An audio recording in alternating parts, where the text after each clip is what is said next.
ಎಲ್ಲ ಧರ್ಮಗಳು ಕೂಡ ಸಮಾನ, ಎಲ್ಲ ಜಾತಿಗಳು ಕೂಡ ಸಮಾನ. ಸೊ ಮನುಧರ್ಮಕ್ಕೆ ಭಾಳ ಒತ್ತನ್ನು ಅಲ್ಲ, ಮಾನವ ಧರ್ಮಕ್ಕೆ ಭಾಳ ಒತ್ತನ್ನು ಕೊಟ್ಟಿದ್ದಂಥವ್ರು ಬಾಬಾ ಸಾಹೇಬ್ ಅಂಬೇಡ್ಕರ್. ನಾವೆಲ್ಲ ಕೂಡ ಮನುಷ್ಯರಾಗಿರಬೇಕು. ಜಾತಿ ವ್ಯವಸ್ಥೆ ಇರೋದ್ರಿಂದ ಯಾವ್ಯಾವುದು ಜಾತಿನಲ್ಲಿ ಹುಟ್ಟಿರ್ತೀವಿ. ಮೂಲಭೂತವಾಗಿ ನಾವೆಲ್ಲ ಮನುಷ್ಯರು. ಪರಸ್ಪರ ಪ್ರೀತಿಸಬೇಕೇ ಹೊರತು ಮನುಷ್ಯನನ್ನು ಪ್ರೀತಿಸಬೇಕೇ ಹೊರತು ಯಾವ ಕಾರಣಕ್ಕೂ ಕೂಡ ದ್ವೇಷಿಸಬಾರದು. ಮನುಷ್ಯನನ್ನು ದ್ವೇಷಿಸಬಾರದು. ಸೊ ಇದನ್ನು ಬಾಬಾ ಸಾಹೇಬ್ ಅಂಬೇಡ್ಕರ್ ಅವರು ಭಾಳ ಸ್ಪಷ್ಟವಾಗಿ ಅವರ ಬದುಕಿದಂಥ ಸಂದರ್ಭದಲ್ಲಿ ಜನತೆಗೆ ಹೇಳಿದ್ರು. ಇಡೀ ಬದುಕು ಅವರದು ಹೋರಾಟದ ಬದುಕು, ಸಾಮಾಜಿಕ ಹೋರಾಟದ ಬದುಕು. ಅದಕ್ಕೆ ಬಸವಣ್ಣವ್ರ ಹತ್ರ, ಬುದ್ಧನ ಹತ್ರ ಈ ದೇಶದಲ್ಲಿ ಸಮಾನತೆಗೆ ಹೋರಾಟ ಮಾಡಿದಂಥವ್ರು ಬಾಬಾ ಸಾಹೇಬ್ ಅಂಬೇಡ್ಕರ್. ಕೊನೆಗೆ ಅವರು ಬೌದ್ಧ ಧರ್ಮವನ್ನು ಸ್ವೀಕಾರ ಮಾಡ್ತಾರೆ. ಯಾಕಂದರೆ ಅವರು ನಾನು ಸಮಾನತೆ ತರಲಿಕ್ಕೋಸ್ಕರ, ಜಾತಿ ವ್ಯವಸ್ಥೆ ಹೋಗ್ಲಿಕ್ಕೋಸ್ಕರ ಹೋರಾಟ ಮಾಡಿದೆ. ನಾನು ಜಾತಿ ವ್ಯವಸ್ಥೆ ಇದ್ದದ್ರಿಂದ ಹಿಂದುವಾಗಿ ಹುಟ್ಟಿದ್ದೀನಿ, ಆದರೆ ಹಿಂದುವಾಗಿ ಸಾಯಿಲ್ಲ. ಅದನ್ನು ಬಾಬಾ ಸಾಹೇಬ್ ಅಂಬೇಡ್ಕರ್ ಅವರು ಹೇಳಿದ್ರು. ಹಿಂದುವಾಗಿ ಹುಟ್ಟಿದ್ದೀನಿ, ಆದರೆ ಹಿಂದುವಾಗಿ ಸಾಯಿಲ್ಲ ಅಂಥೇಳಿ ನಮ್ಮ ದೇಶದಲ್ಲಿದ್ದಂಥ ಇನ್ನೊಂದು ಧರ್ಮ, ಬೌದ್ಧ ಧರ್ಮವನ್ನು ಸ್ವೀಕಾರ ಮಾಡ್ತಾರೆ. ಸ್ವೀಕಾರ ಮಾಡಿ ಭಾಳ ದಿನಗಳ ಕಾಲ ಇರಲಿಲ್ಲ. ಅವರು 1956 ಡಿಸೆಂಬರ್ 6ನೇ ತಾರೀಕು ನಮ್ಮನ್ನೆಲ್ಲ ಇದ್ದಾರೆ.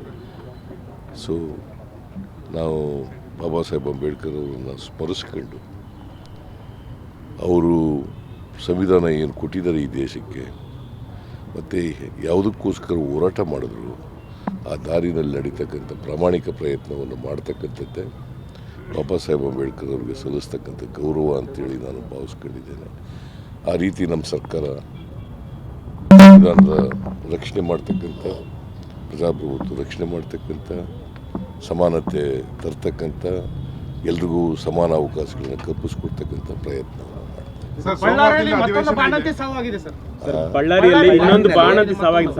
ನೋಡೋಣ ಅದು ಯಾಕೆ ಸತ್ತಿದ್ರದು ಅಂತಕ್ಕಂಥದ್ದು ನೋಡಬೇಕಲ್ಲ. ಬಾಣಂತಿಯವರು ಅನೇಕ ಕಡೆಗಳಲ್ಲಿ ಸಾಯ್ತಾರೆ. ಗೊತ್ತಯ್ಯ ನನಗೆ, ಮೀಟಿಂಗ್ ಮಾಡಿದ್ದೀನಿ. ಡ್ರಗ್ಸ್ ಕಂಟ್ರೋಲರ್ನ ಸಸ್ಪೆಂಡು ಮಾಡಿದ್ದೀವಿ, ನೋಟಿಸು ಕೊಟ್ಟಿದ್ದೀವಿ, ಎಲ್ಲ ಮಾಡಿದ್ದೀವಿ. ಇದನ್ನು ಕೂಡ ವಿಚಾರ ಮಾಡ್ತೀನಿ ನಾನು. ಅದು ನಮ್ಮ ಔಷಧಿಯಿಂದ ಮಾಡಿದೆಯಾ ಅಥವಾ ಡಾಕ್ಟ್ರಿಂದ ಆಪರೇಷನ್ ಮಾಡೋದ್ರಿಂದ ಸತ್ತಿದ್ದಾರ, ಇನ್ಯಾವುದೇ ಕಾರಣದಿಂದ ಸತ್ತಿದ್ದಾರ ಅಂತ ನೋಡ್ತೀನಿ. ನಾನು ಇನ್ನೂ ನೋಡಿಲ್ಲ. ಪತ್ರಿಕೆಯಲ್ಲಿ Rahul Gandhi has been called anti-national. ಯಾರು ಕರೀತಾರ ಅವರೇ ಆಂಟಿ ನ್ಯಾಷನಲ್ಸ್. ಬಾಬಾ ಸಾಹೇಬ್ ರಾಹುಲ್ ಗಾಂಧಿ ಅವರು ಒಬ್ಬ ಮಹಾನ್ ದೇಶಭಕ್ತ, ಗೊತ್ತಾಯ್ತಾ. ದೇಶದಲ್ಲಿ ಎಲ್ರಿಗೂ ಸಮಾನ ಅವಕಾಶಗಳು ಸಿಕ್ಕಬೇಕು ಅಂತೇಳಿ ಹೋರಾಟ ಮಾಡ್ತಾ ಇರ್ತಕ್ಕಂಥ ವ್ಯಕ್ತಿ, ಸಂವಿಧಾನ ರಕ್ಷಣೆ ಆಗಬೇಕು ಅಂತೇಳಿ ಹೋರಾಟ ಮಾಡ್ತಾ ಇರ್ತಕ್ಕಂಥ ವ್ಯಕ್ತಿ, ಪ್ರಜಾಪ್ರಭುತ್ವ ರಕ್ಷಣೆ ಆಗಬೇಕು ಅಂತಕ್ಕಂಥ ವ್ಯಕ್ತಿ. ಅಂಥ ವ್ಯಕ್ತಿಯನ್ನು ದೇಶದ್ರೋಹಿ ಅಂತ ಕರೆದ್ರೆ ಯಾರು ಕರೀತಾರೆ ಅವರೇ ದೇಶದ್ರೋಹಿ.